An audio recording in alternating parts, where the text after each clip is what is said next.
Our next presenter, our next igniter, Josh Goldman, CEO of Australis Aquaculture. He makes fish.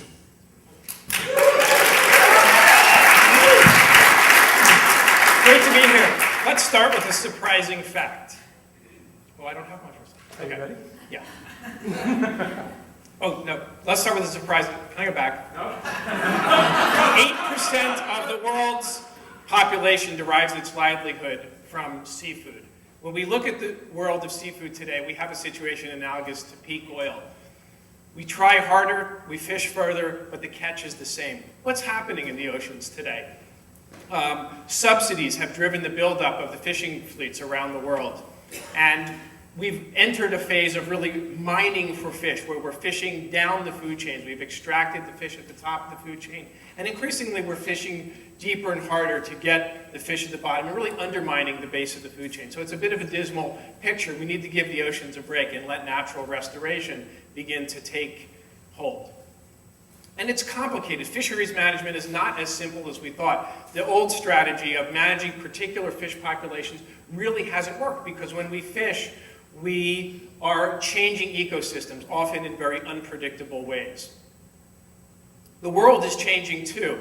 As population moves from 6 to 9 billion people, as unprecedented numbers of people come out of poverty, we can predict with a lot of accuracy a shift towards more animal protein consumption.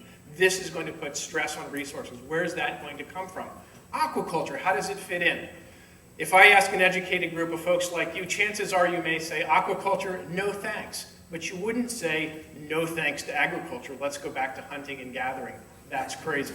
So we need a more rational approach. Why are we negative about aquaculture? Well, fish farms, let me propose two scenarios, were built in very unfortunate places. In wild salmon runs, and huge expanses of mangroves were destroyed in the construction of shrimp farms around the world. We've also chosen to farm very high trophic species, things like salmon, which require 4 pounds of wild fish to produce 1 pound of farm fish. So we have to move away from market-based to ecological criteria. What if I told you, though, that fish farming at its core is, at its essence, the most efficient, potentially most efficient way to produce protein on the planet?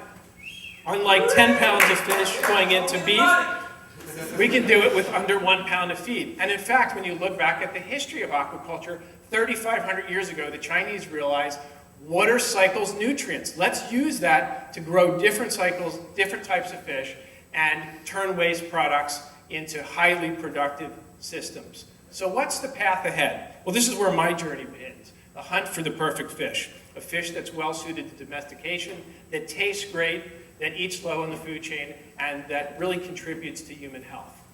I found it in northern Australia. It's called the barramundi. The first step was we had to master the reproduction.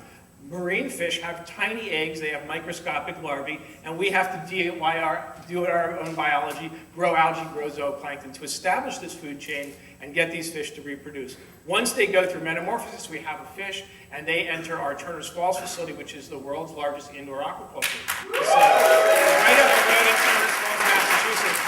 We have 10 New England aquariums in this facility and 1.2 million fish swimming around all day.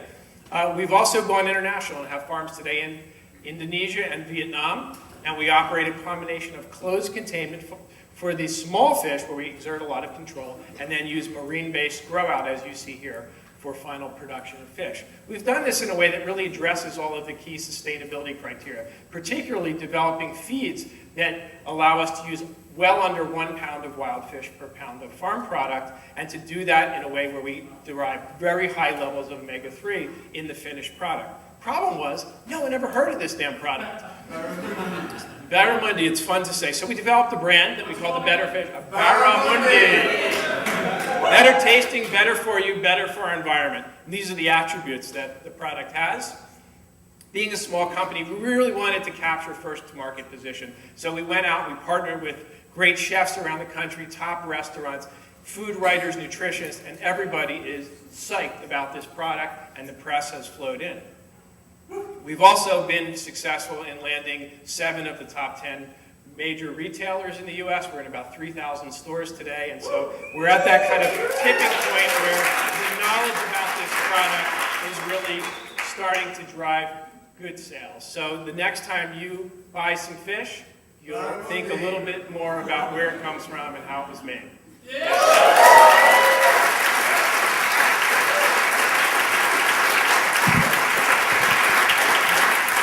Really, how many people knew, in this valley, you've got entrepreneurs who see a problem, they're going out and saying, I'm going to search the world over for a way to solve this problem. Overfishing.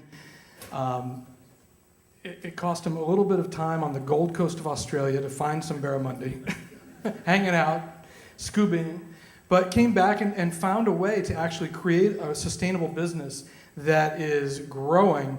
And I got to tell you, I was down in Manhattan and found barramundi on a very nice restaurant's menu, and ordered it, and it was one of the most delicious fishes we've ever had. It was awesome. Barramundi. Whole Foods. You can get it at Whole Foods.